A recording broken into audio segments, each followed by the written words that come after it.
Hello नमस्कार दोस्तों, स्वागत है आप सभी का हमारे YouTube चैनल हर्षद महाराज पर। ब्राह्मण,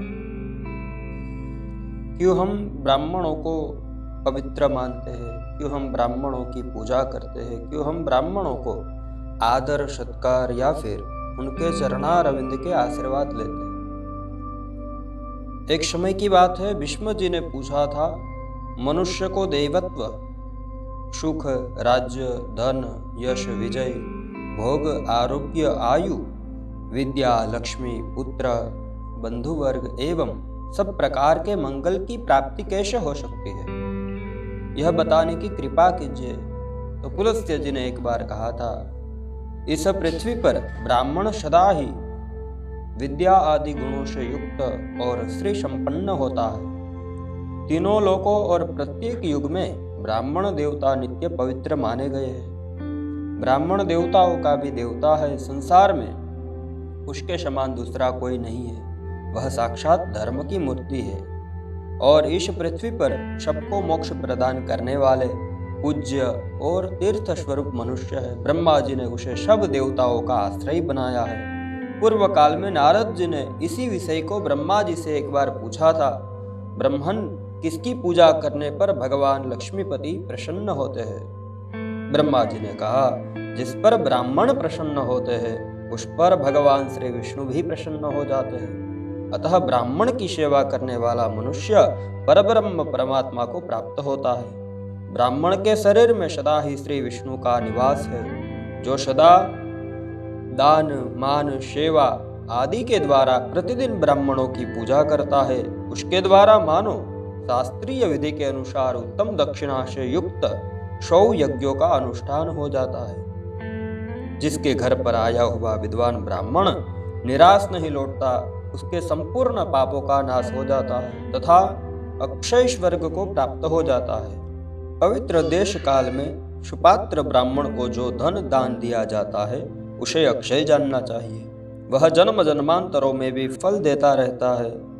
ब्राह्मणों की पूजा करने वाला मनुष्य कभी दरिद्र, दुखी या रोगी नहीं हो सकता। जिस घर के आंगन में ब्राह्मणों की चरण धूलि पड़ने से पवित्र एवं शुद्ध होते रहते हैं, वह पुण्य क्षेत्र के समान है।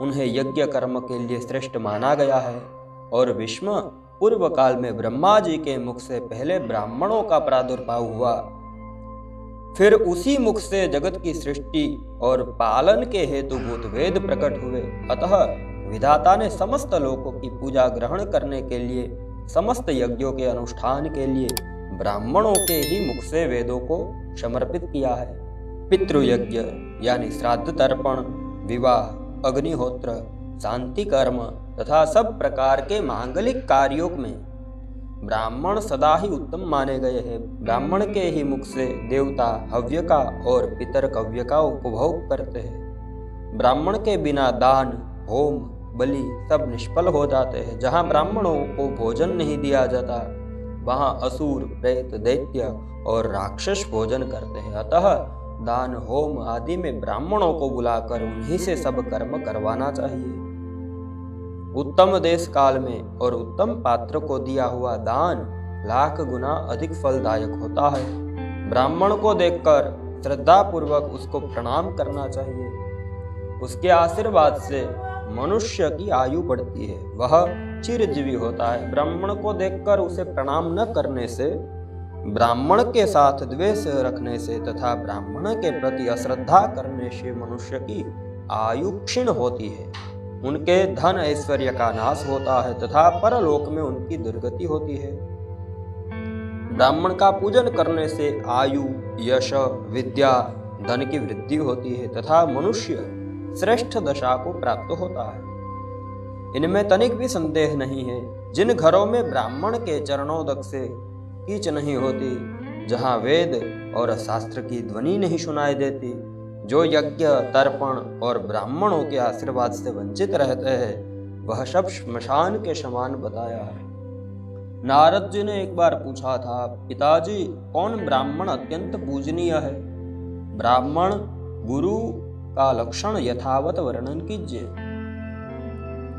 ब्रह्मा जी ने कहा, वत्स, क्षत्रिय और सदाचारी ब्राह्मण नित्य पूजनीय होते हैं, उनकी नित्य पूजा करनी चाहिए। जो उत्तम व्रत का पालन करने वाला और पापों से मुक्त है वह मनुष्य तीर्थ स्वरूप है। उत्तम क्षत्रिय कुल में उत्पन्न होकर भी जो वैदिक कर्मों का अनुष्ठान नहीं करता वह पूजित नहीं होता, तथा असत क्षेत्र यानी मातृकुल में जन्म लेकर भी जो वेदानुकूल कर्म करता है वह पूजा के योग्य है, जैसे कि महर्षि वेदव्यास, ऋषि श्रृंग, विश्वामित्र यद्यपि क्षत्रिय कुल में उत्पन्न हुए हैं तथा अपने सत्कर्मों के कारण वे मेरे समान हैं। इसलिए बेटा तुम पृथ्वी के तीर्थ स्वरूप क्षत्रिय आदि ब्राह्मणों के लक्षण सुनो, इनके सुनने से सब पापों का नाश हो जाता है। ब्राह्मण के बालक को जन्म से ही ब्राह्मण समझना चाहिए। संस्कारों से उसकी द्विज संज्ञा होती है तथा विद्या पढ़ने से वह विप्र नाम धारण करता है। इस प्रकार जन्म, संस्कार और विद्या इन तीनों से युक्त होना क्षत्रिय का लक्षण होता है।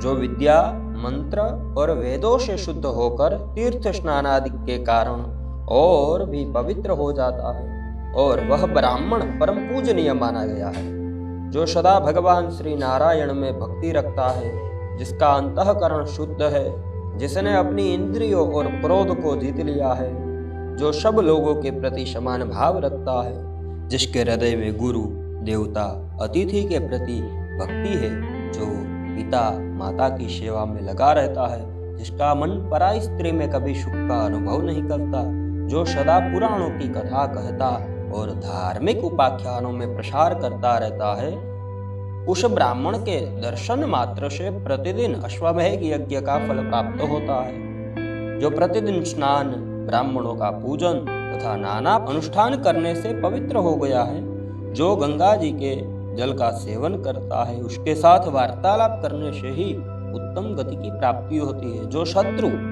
और मित्र दोनों के प्रति दया भाव रखता है, सब लोगों के साथ समानता का बर्ताव करता है, दूसरों का धन जंगल में पड़ा हुआ तिनका भी नहीं चुराता, काम और क्रोध आदि दोषों से मुक्त, जो इंद्रियों के वश में नहीं होता, यजुर्वेद में वर्णित चतुर्वेदमयी शुद्ध तथा 24 अक्षरों से युक्त त्रिपदा गायत्री प्रतिदिन जप करता है, उसके भेदों को जानता है, वह परब्रह्म को प्राप्त हो जाता है। यह आज हमने उत्तम ब्राह्मण की चर्चा सुनी।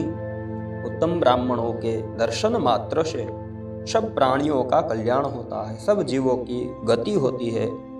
और अगले एपिसोड में जानेंगे गायत्री के लक्षण क्या है, प्रत्येक अक्षरों के अंदर कौन से गुण है, उसकी कुक्षी कौन सी है, उसका चरण कौन सा है, उसका गोत्र क्या है, उसके बारे में अगले एपिसोड में चर्चा करेंगे। तो आप नए हैं हमारे चैनल में तो अवश्य इसे सब्सक्राइब करें और ज़्यादा से ज़्यादा यह वीडियो को शेयर करें। आपके कुछ भी प्रश्न है तो आप हमें कमेंट में बता सकते हैं। तो चलिए आज की वीडियो में इतना ही, मिलेंगे नए एपिसोड के साथ, तब तक के लिए धन्यवाद। जय श्री कृष्ण।